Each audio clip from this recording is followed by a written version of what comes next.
When I was growing up, there were, the meadows were used mostly, there was potatoes, was the main crop. There was quite a few people raised onions. There were onions raised here in the meadows when I was young. Asparagus was a pretty good money crop, so there were quite a few people that had fields of asparagus.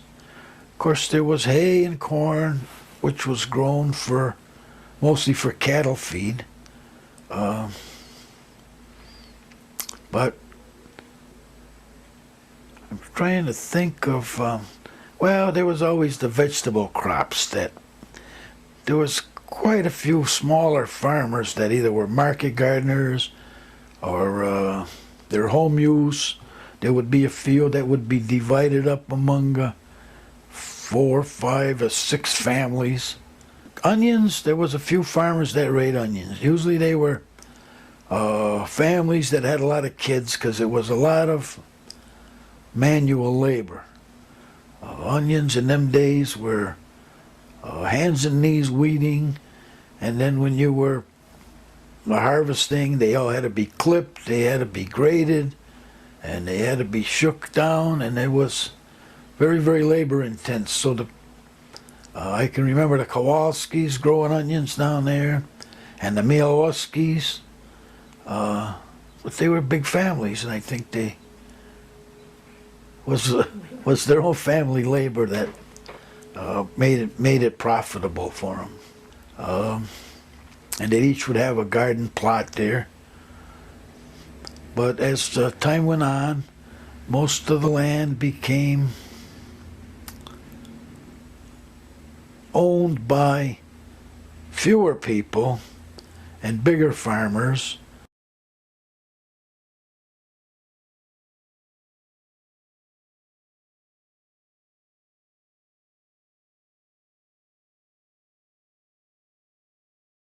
Parsons was a pig farmer, so he grew a lot of corn, but he grew a lot of potatoes, potato storage.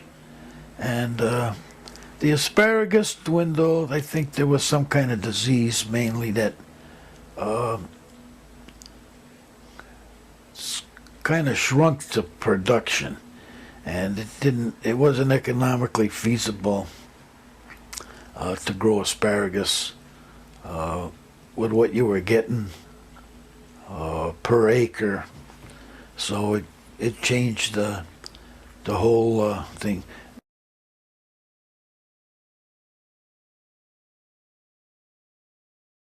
I have a decent memory of the meadows prior to the building of the dike, which was started in 1939 and it was completed in 1940. At the time, we had been through so many floods, it was kind of a godsend. They were going to build a dike on the river side of us, which was going to protect us and this section of the city. And the dike ran from the hill on South Street, which was, well, the bowling alley is today, but what they called the Lyman Estate. The dike started there, which was a high ground, and it continued on, and basically a long curve all the way around until Pomeroy Terrace at the School for Girls, where that was high ground again, like from Bridge Street all the way down. So the dike was built to an elevation of 132 feet, I believe is accurate. And the flood of 1936 rose to a level of 129 feet above sea level. So that was a pretty substantial amount of water in this area. So the dike was built 3 feet higher than the highest flood in the local record, probably all recorded history. And before the dike was built, I can remember, and there are pictures of, from this yard, you could look all the way across the meadows to the river, which was like a mile away in a straight line. But the meadows were a low-lying farming area, and it was dotted with houses here and there, and a golf course down at the mouth of the Mill River. I don't remember them playing golf there. I can remember people traveling by here with golf bags, and I remember the golf course. And then I remember there was a field, or the clubhouse, whatever it was, going down with my brothers the morning after that burned. It was still smoldering, and to see the ashes there, and I guess that ended. And I don't even know what the golf course was called. I understand one of the Toskis was the golf pro there at some stage of it. So that was, over the years, there were houses in the meadows, and to my knowledge, except Zinel's, which was taken down to build 91, they all ended up burning in a period of a lot of years. And there were cellar holes down there that I remember seeing. The houses were gone before my memory. But there were several of them that were in my memory that burned. And it was, most of them were abandoned at the time. And that's a case of not being proper facilities, I guess, to cope with the fires in the meadows, because Hockenham Road had fire hydrants on it, but other than that, there was no source of water down in the meadows.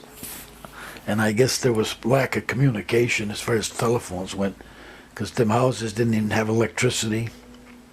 In late 1930s, there's talk about building the dike, and then when they started building the dike, I guess with the people that had gone through the miseries of the floods, it was kind of a godsend. But in effect, I don't believe that anybody in the city of Northampton was affected as much by the building of this flood control dike across the meadows as the Gross family, and my mother in particular, because my dad died in '39. And the truth of the matter was, when they came through here with the dike, mostly all of it, from where it crosses, it starts at the railroad track near Route 5 and goes across the meadow and around to the school for girls. From the railroad track to the curve by what is now Henry Street, used to be Meadow Road, most of the dike and the dike roads were built on land that belonged to my parents. And there was one piece in between that belonged to Cocott.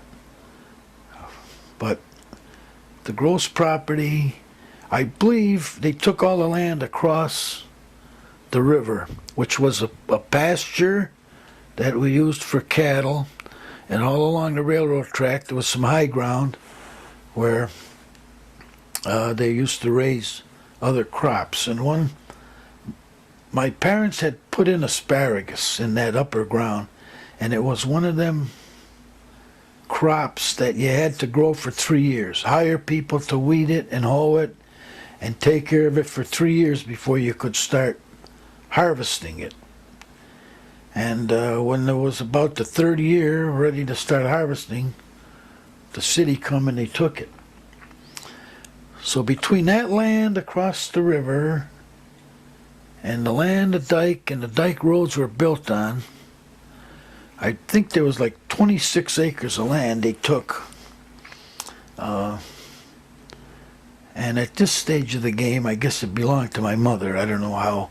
The division was made between the two farms, between Bill Gross and my mother, because there was, after my dad died, to split up the two farms.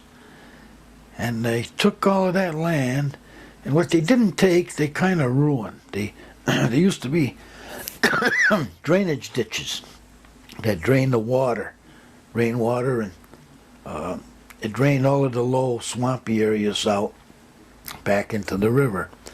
And then when they built the dike, they blocked all these off.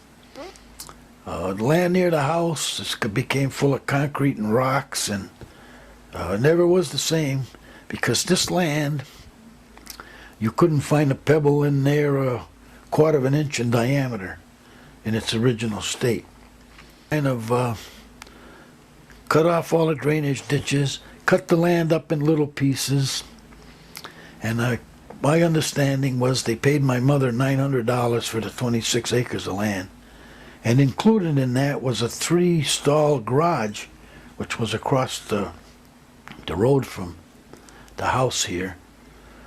So that was kind of devastating, I guess. Had some of us been older, my mother a little wiser, it could never happen in this day and age, I guess, but them days, eminent domain was what it was, and they told you what they were going to do, and I guess you either accepted it or accepted it.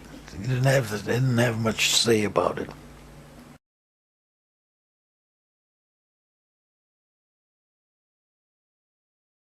But the river, as it came down through the city of Northampton, headed right toward our house, along Hockenham Road, right toward the house, and then it made a turn to the right, or which would be a turn to the south, and it skirted our property, and then cut back to the left again, and went down as a meandering stream down to meet the Connecticut River.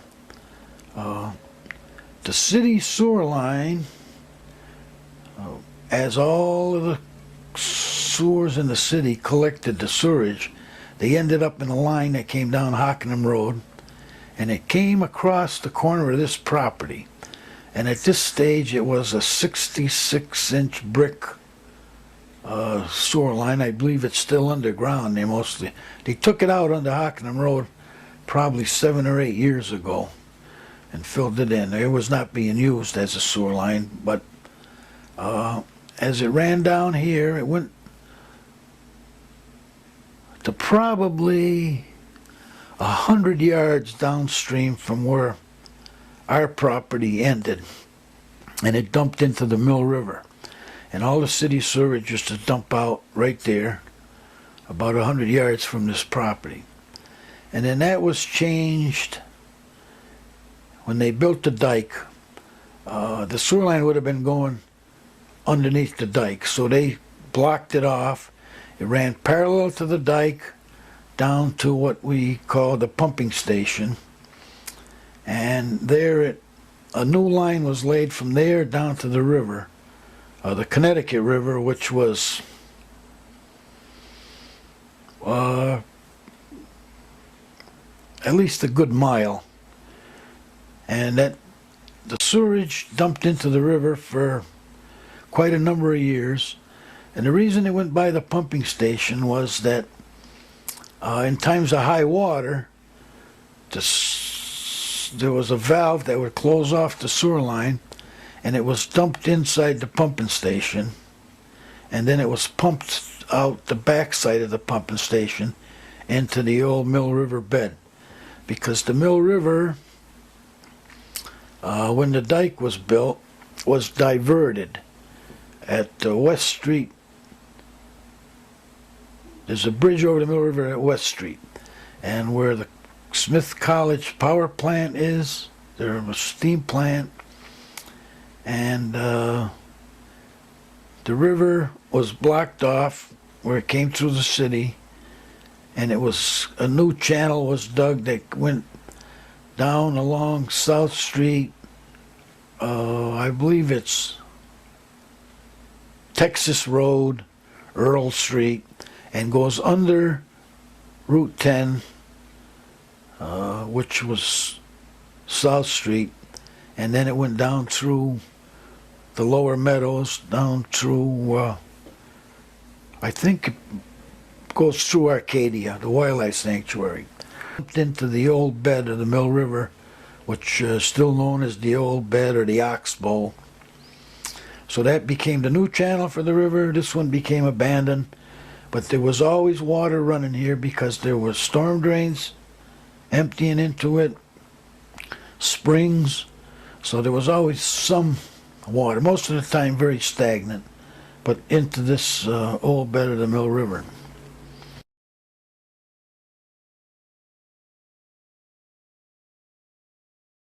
There was a big barn, which I would say the corner of the barn was probably 12 feet, maybe 15 feet away from this corner of the house, the back porch. And there was a cattle barn, there was a big hay barn and a cattle barn. And there was room in there for probably stanchions for maybe 12 or 15 cows. And there was 2 horse stalls on the far end. Used to have a team of horses here. And then there was the big storage area for hay. And on this corner of it was the meat market that my father had. My mother first operated a meat market in this corner of this front corner of the barn.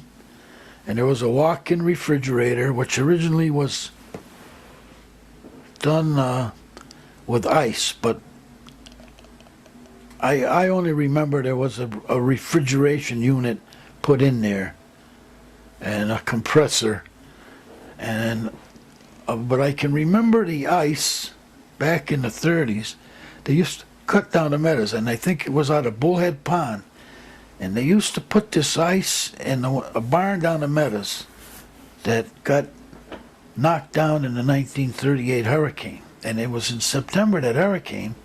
And when we went down here to take the slate off the roof and dismantle the barn, there was still ice in that barn. The ice was cut in blocks from Bullhead Pond, and they used to store it in there, and they packed it in sawdust all around it. And then they used to take the ice out as they used it. Now I know for a fact in September there was still ice in there, which I don't know, so it must have been pretty close to lasting from year to year, and that was used to cool the meat in these, because there was, Bill Gross ran a meat market down the other farm, the Charlie Wright farm, and my mother ran a meat market here. But how things were done in them days. And there was a lot of tools around here for ice, for handling ice. Over the years they kind of all vanished, but I remember them as a young man that they were still around. There was a lot of little outbuildings there. We always had, there was a pig pen down the back, and this existing barn on the back side of it, what Peter now uses as a garage workshop, was a chicken coop. There were a lot of chickens, and we had a lot of ducks. We raised Muscovy ducks, and we had ducks swimming up and down the river. They were nesting here and there, but they were kind of left to their own. We used to feed them, but they were kind of left to their own wanderings, and nested under barns, and all of a sudden they'd come out with a flock of babies. But a lot of buildings got dumped off here, I guess, with floodwaters came, and when the river turned, the buildings went straight and hit the trees here, and they kind of stayed in the yard. And I don't know whether I mentioned it, but around the whole yard here, there were these big timbers, probably 12 by 8s, some even bigger, 10 by 10s, were laid all around the yard, and they were fastened together with hunks of wire, heavy wire, stapled on. So when the high water came, these things would float up. So it formed a ring around the yard. So what was in the yard wouldn't float away. And them things were here for a lot of years. I remember them as a young guy tripping over them, jumping over them.